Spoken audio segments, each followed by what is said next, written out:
Okay, everyone, welcome. We are going to get started. My name is Jenny Peterson, and I am the Director of Regional Alumni Programs at NYU. Thank you for joining us today for our 5 questions with Bethany Godsoe, who is herself an NYU alumna. We are so excited to have Bethany here representing the Wasserman Center for Career Development in conversation with us about career services, what our students are facing during this time, what our alums might be facing, and importantly, how we can come together to support them. So Bethany, welcome. Thank you for joining me. Thank you so much for having me, Jenny. We're delighted. And Bethany is our Associate Vice President for Career and Leadership Development at the Wasserman Center. So we certainly have a lot to cover today in our 5 questions. But I thought we would start, Bethany, with just a bit about your background. So share with us how you came to NYU and a little bit about your professional background. Sure. So I have to go way back to tell you how I came to NYU because I've been here for a long time at this point, but I've worn many different hats. So I grew up in Maine in a healthcare family, and sort of always knew that my work would be of service in some way, but I really didn't know what that meant for me in terms of a profession or a career. I went to college at Cornell University, studied anthropology and women's studies, and did tons of volunteering and internships in nonprofit organizations, women's organizations, public health organizations, refugee resettlement, worked on a range of issues. And when I graduated, I really had, I have to say, no clearer picture of what it meant to turn those passions into a career. But I happened upon a local organization in Ithaca, New York, called AIDS Work of Tompkins County. And they had a job opening for a youth services specialist, and I applied and got that job. And that was my first job out of college. I very quickly became interested in sort of the organizational dimensions of the work, the team, our strategy, how we assessed our work. And I came to NYU as a graduate student to learn more about those areas. So I came to the Wagner Graduate School of Public Service in 1999 as a master's candidate, started working with 2 professors on a national research project on social change leadership. And my whole career really has been informed by that research project and those early relationships, and everything sort of developed from there. So over time at NYU, I've served as an assistant dean for enrollment and student services at the Wagner Graduate School of Public Service. I've run a research center on leadership that did work on leadership research and development in public and nonprofit sectors. I founded the NYU Leadership Initiative, which develops inclusive leadership among our students across the university, and also does all the advising for global awards like Truman, Rhodes, Marshall.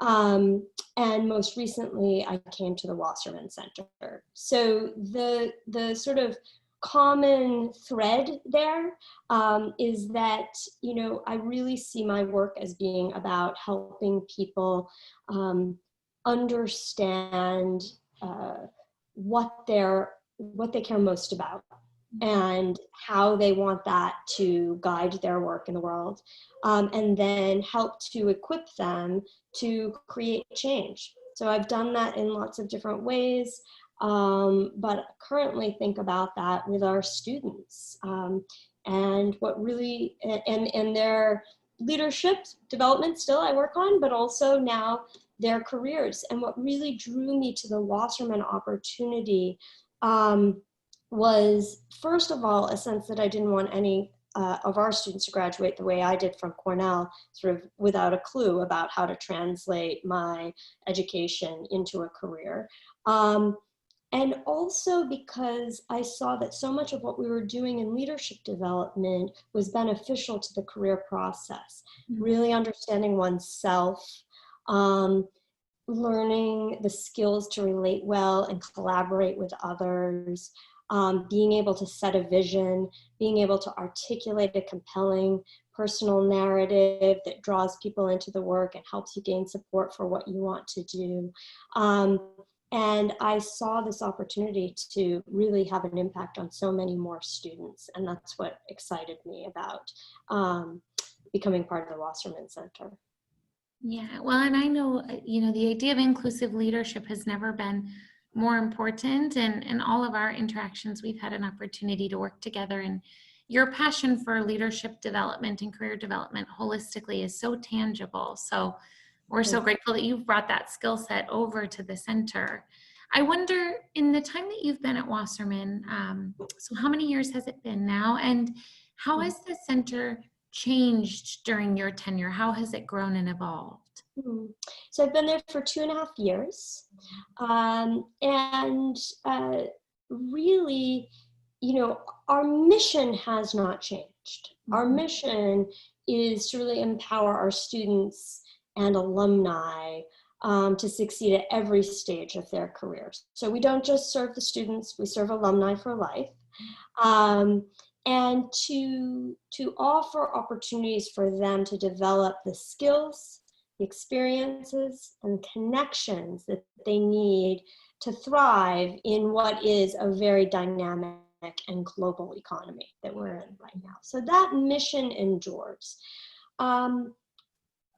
Probably unsurprising to you and to the folks who are tuning in based on the story I just told, my focus has really been on ensuring that all of our students feel supported by the Wasserman Center, and that they all have access to the resources, the knowledge, and the connections or experiences that they need when they need them. I had a sense when I started that although Wasserman was known nationally as a center of excellence, and it truly was and still is, that there were still students at NYU who, whether because they wanted to pursue a less traditional career path, or because maybe they grew up in a family that hadn't sort of exposed them to lots of different kinds of career opportunities, that they might not connect with our services.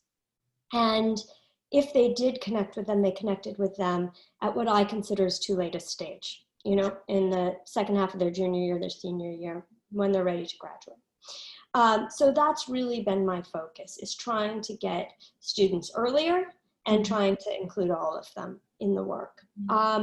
And so the fundamental shift for us has really been to a network-based strategy.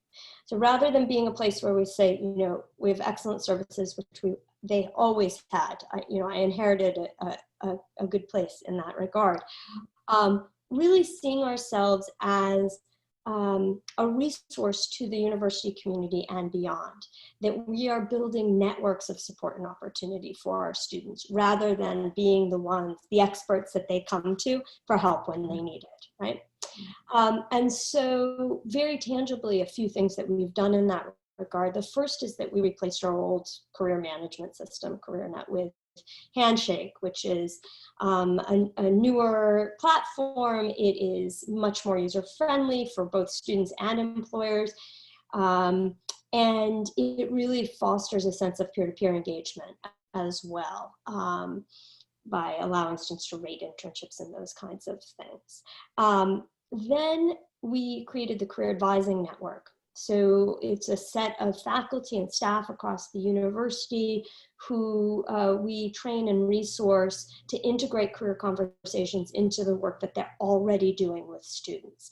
So that a student doesn't have to think, I need career services to get career support, right? It can be in the course of an academic advising conversation, something in residential life, a faculty, in their class, what have you.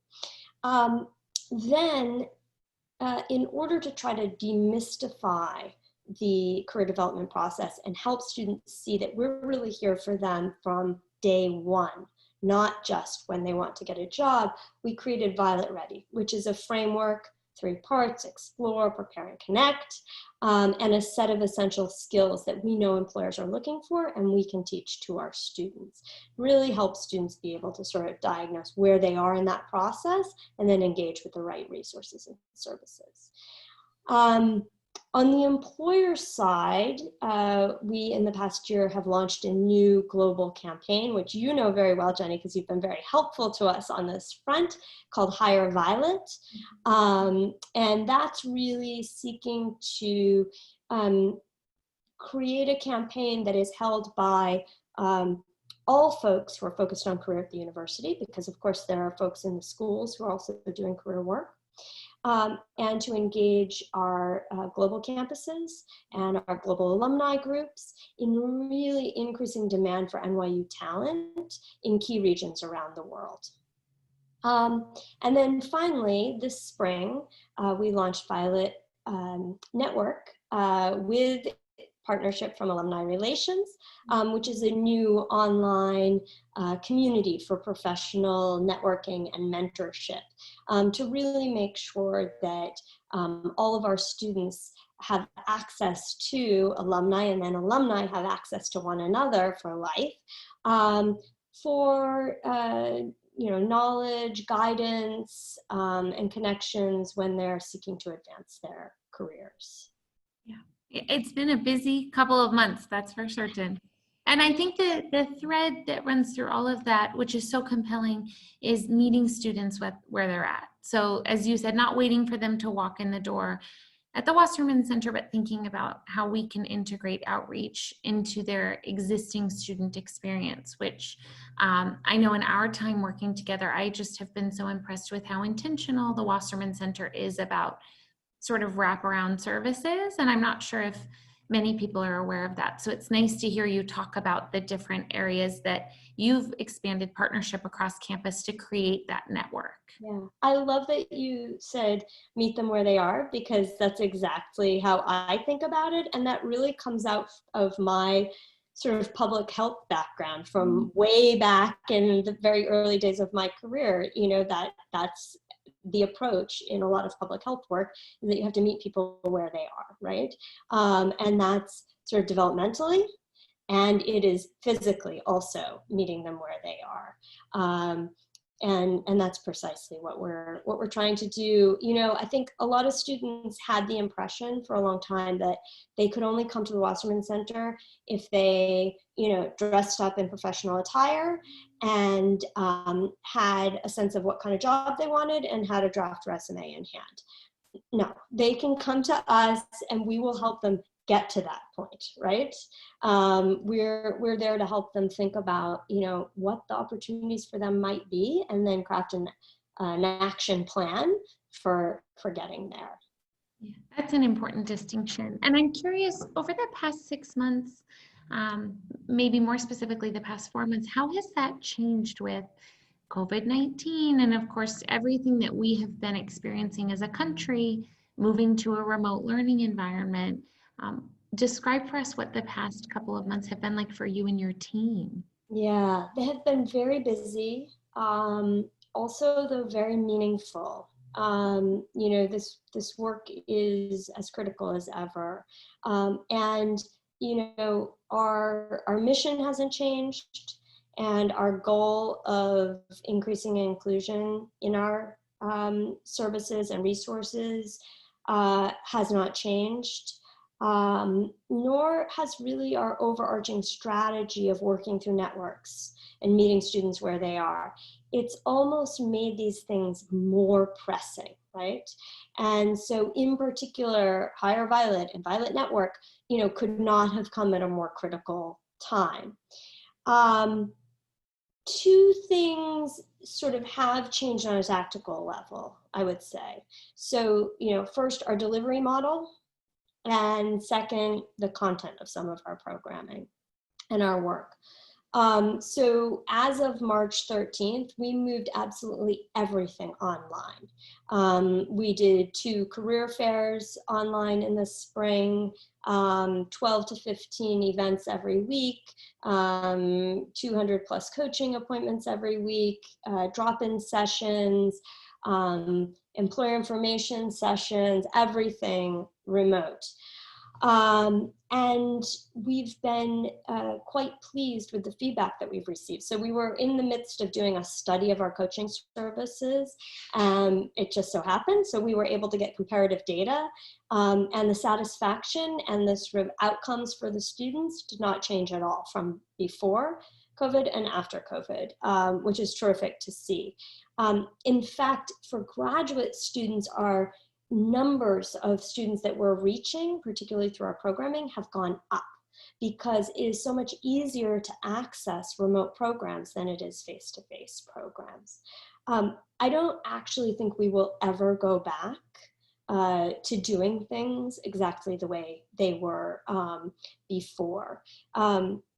We're in addition to sort of moving our programming online, we've created a whole library of learning modules that can be consumed asynchronously. So students, wherever they are, whatever time zone, and whenever they happen to need it, they can use these resources.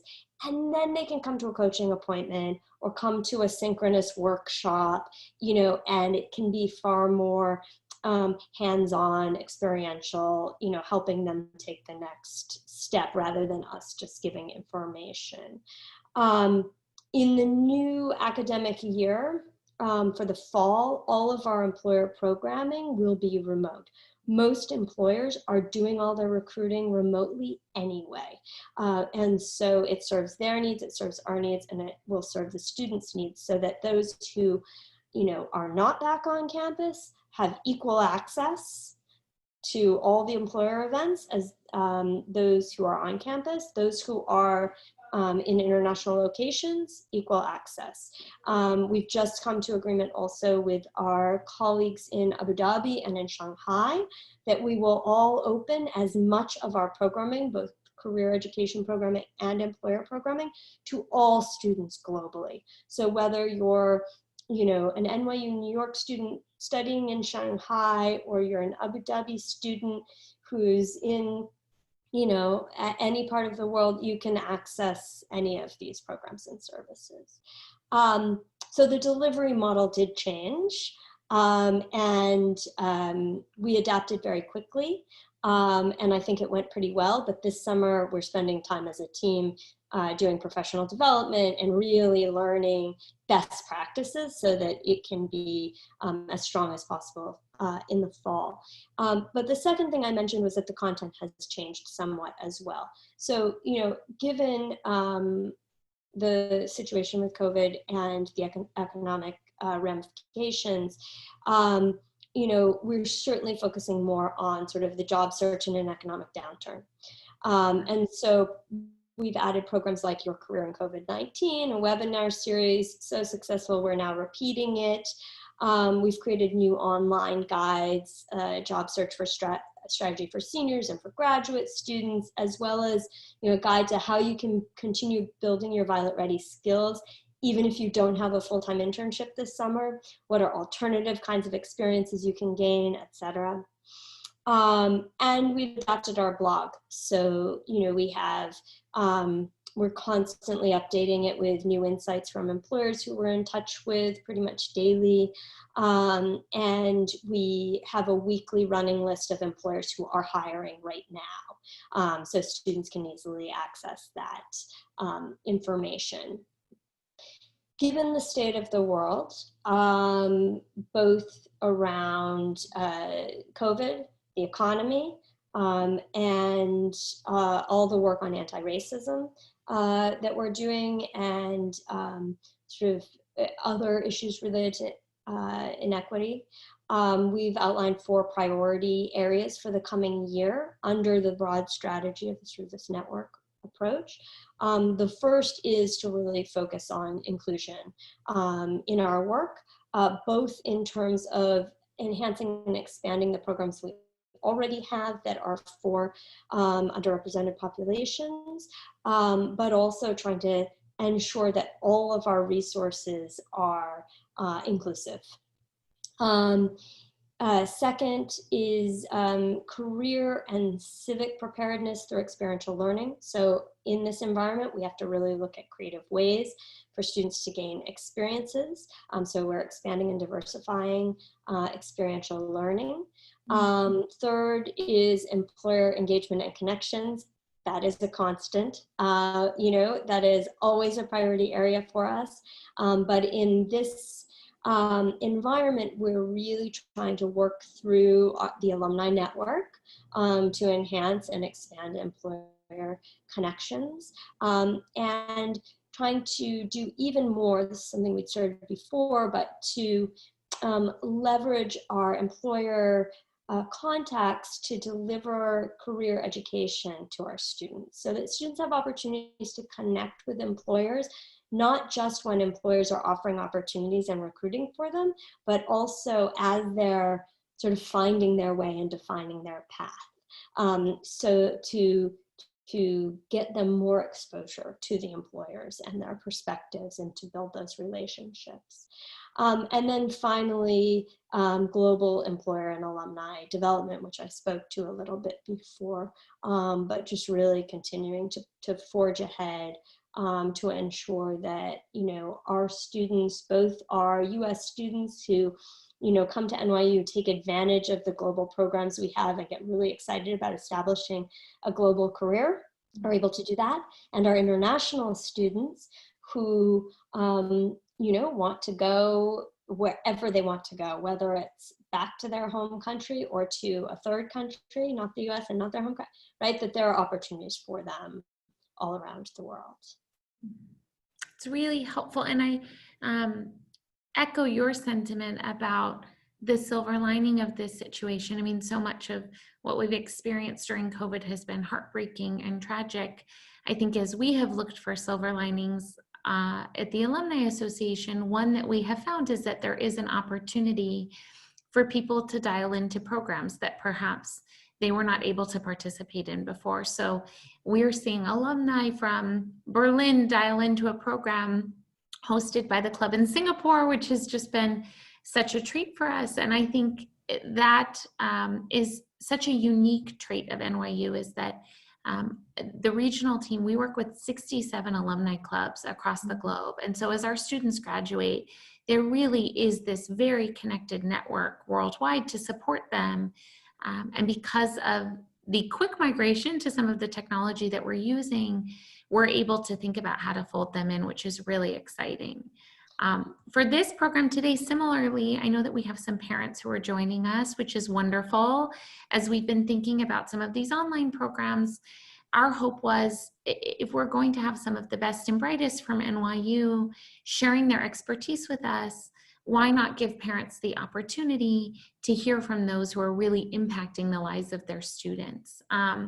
So as a parent yourself, I'm curious, to those parents who have dialed in today, so many of the resources you mentioned, whether it be the learning modules or the blog, where would you point them in terms of providing support for their students? Is the Wasserman Center website the first best place to go, or what's the best way for them to provide support as a parent during this time? I think there are a couple of things. One is to sort of prompt your student, and to integrate into the conversations you're having with them about, how's college going? How are your classes? What are your professors like? How's your roommate? What's the dorm like? These kinds of things, to ask them, have you had any surprising discoveries about what what kinds of job you might want to have next summer? Or, have you met anyone who you think might be able to help you in terms of thinking about what your next steps are, right? Thinking about those, I said, skills, experiences, and connections, right? So prompting them, just integrating that into your conversation a little bit, right? So that the students are thinking about it from very early on, but not in a way that puts a lot of pressure on them. Because college is a time of exploration, right? And they do not have to figure out precisely what they want to do when they graduate their first year. They can explore as well. And really, I mean, the top skill right now is adaptability. And so, you know, having actually some diverse experiences is really important because it shows how you can adapt across different contexts. The first prompt I would make sure to use with the students is around August 7th, they're going to get an invitation to join Handshake and to join Violet Network. And you want to please help us make sure that they join both. Because once they're in both those systems, that unlocks all the opportunities for them.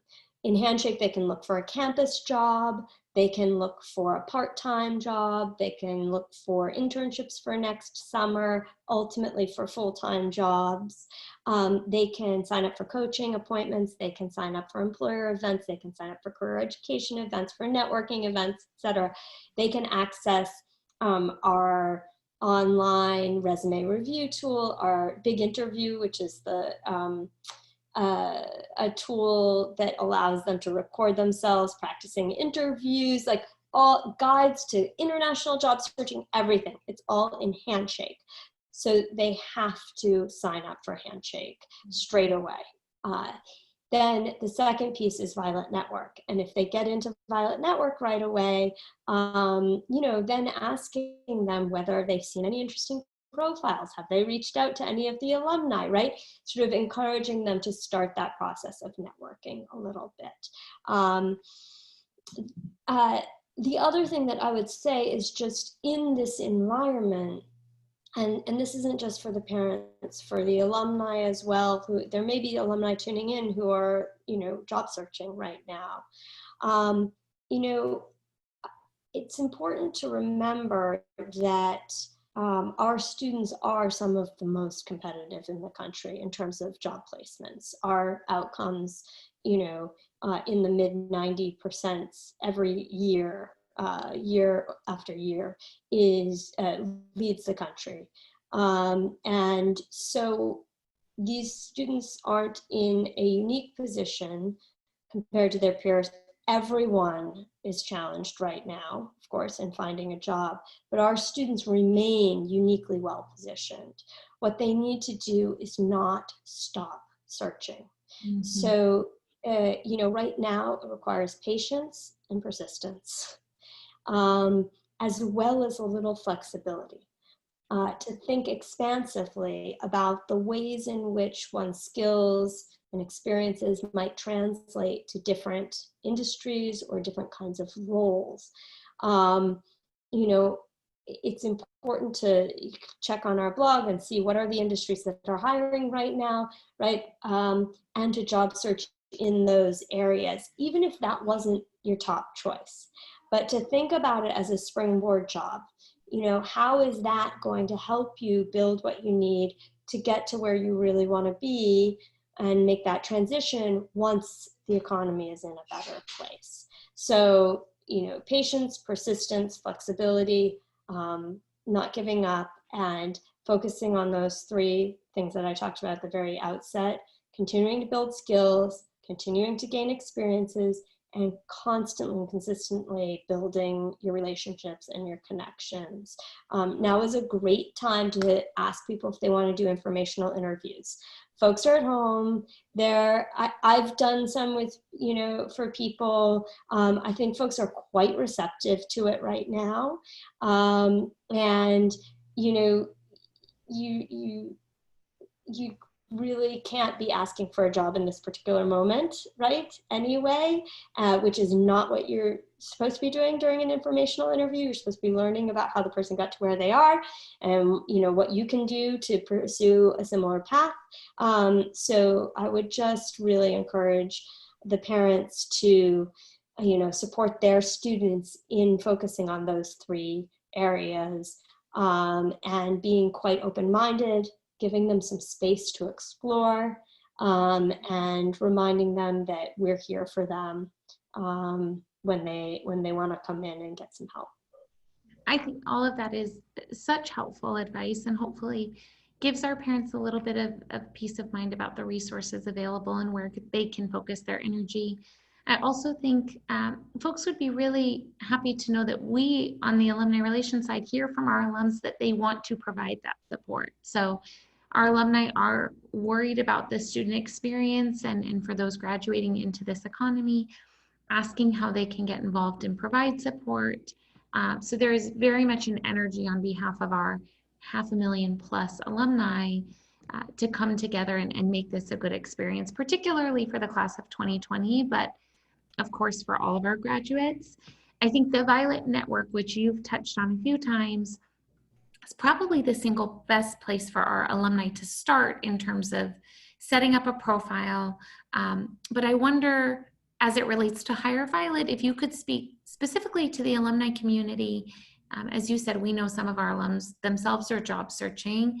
If you are fortunate enough to be in a position right now where you are either hiring or making decisions on behalf of your company, how can you come together to support the NYU community, whether it be alumni or students during this time? Yeah. So certainly connecting our office to whoever manages talent for your organization, it would be very much appreciated. And then we can work with them to develop a strategy to raise their brand awareness at NYU, and to get any opportunities they may have out to our students. And we have a full range of employer services that we offer. So connecting us to the right person who manages that at your organization would be a terrific way to start.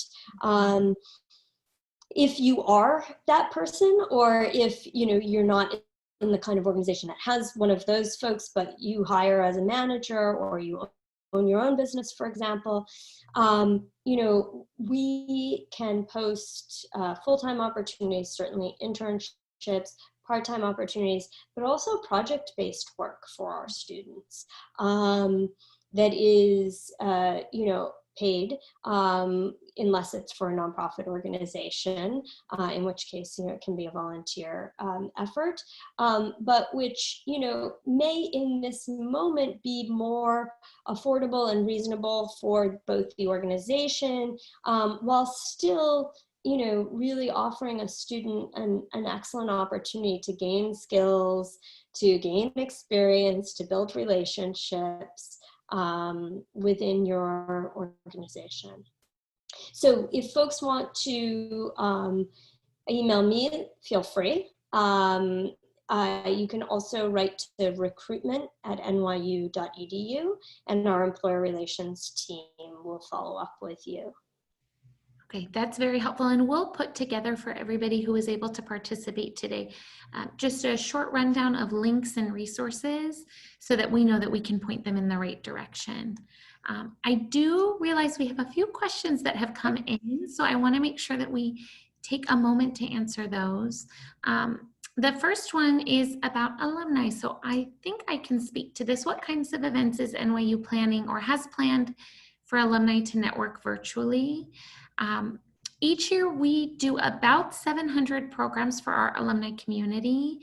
Similar to the Wasserman Center, we have taken those now fully online to be mindful of social distancing guidelines. Every Monday morning, we send a digest to the full alumni community detailing the programs that are coming up that week. Some of them are hosted by our alumni clubs, whether that be an affinity club such as the LGBTQ Alumni Network, or a regional club, perhaps the NYU Alumni Club in London is putting together a program. Most of them are at no cost, open to all alumni. So if you are not receiving those for any reason, we will be sure to include the opt-in link as a follow-up to this session to make sure that we get you on that listserv. And they really do range from social, we have a trivia night this week, to more career and academics. So one of Bethany's colleagues, did a wonderful presentation on the career services available to alumni and took some questions in partnership with the San Francisco community. So it really is a wide breadth, and we encourage you to visit the alumni website to learn more. We'd certainly love to have you. Anonymous attendee has asked, I graduated with my master's back in 2000. How can I sign up for Handshake, etc.? Yeah, great. So you can, if you're using NYU Home, you can access Handshake through NYU Home. There's a card there. If not, if you go, it's just search NYU Wasserman and then go to our landing page, and on the right-hand side, there's a login to Handshake. And if you have any troubles whatsoever, you can write to handshake@nyu.edu, and we'll help you out, get fully set up. Very helpful. Similarly, another attendee had asked, how can someone access the NYU Alumni Network? Is there an online database to do so? I do think the Violet Network, which Bethany referenced, is the best place to start. So we will be sure to include that link as a follow-up. All alumni should have received an invitation to participate, and we will certainly continue to share details about that. But the Violet Network is the best way to get connected with fellow alumni. Yeah. But it's violetnetwork.nyu.edu. So, and we'll send it out as well. But if somebody's really eager. Yeah. And the last one is a little bit specific, but I do think speaks to a position that many of our alums are in. So as a healthcare provider for over 30 years, I was laid off in February, and it has been difficult to find a job due to it being a high-risk field. In addition, because I'm older, it has made it difficult to find jobs in other areas where I have transferable skills.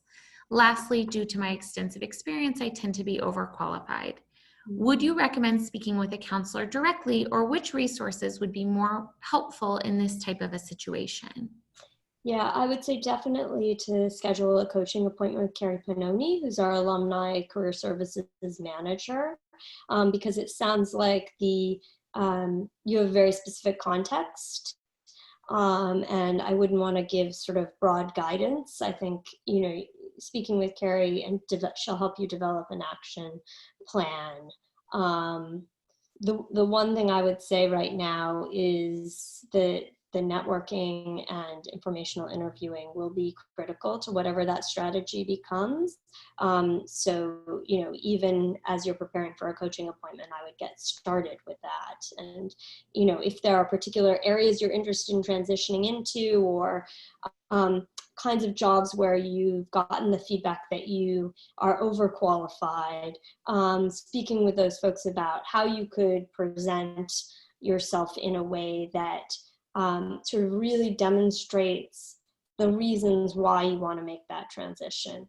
I think it is challenging to do, but it can be done.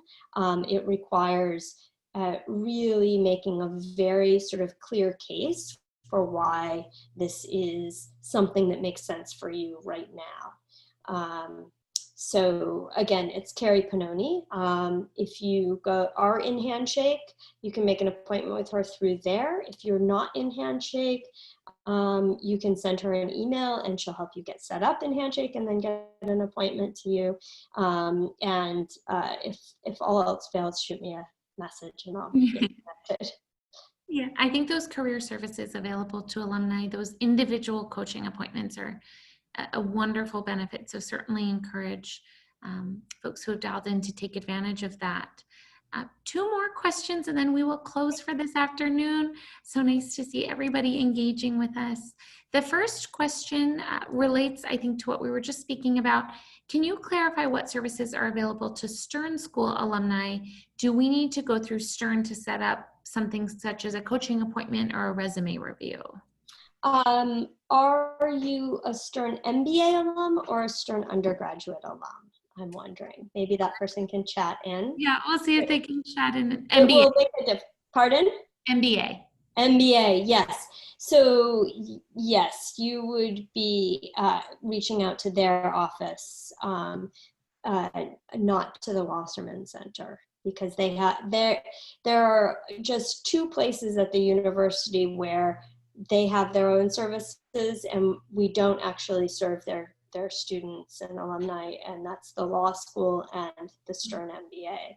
Others may have a resource, but we also deliver some services and we sort of share responsibility for them. Okay. And then our last question that attendee said, thank you, is what advice do you have for international students or recently graduated F1 visa students who are confused about changes? And I'll mention, we do have an upcoming 5 questions with a member of our global programs team. So we'll be sure to share that information with everybody specifically about the situation that our international students are currently in. So that is coming up, I believe, next month, and we'll be sure to share the details with everyone.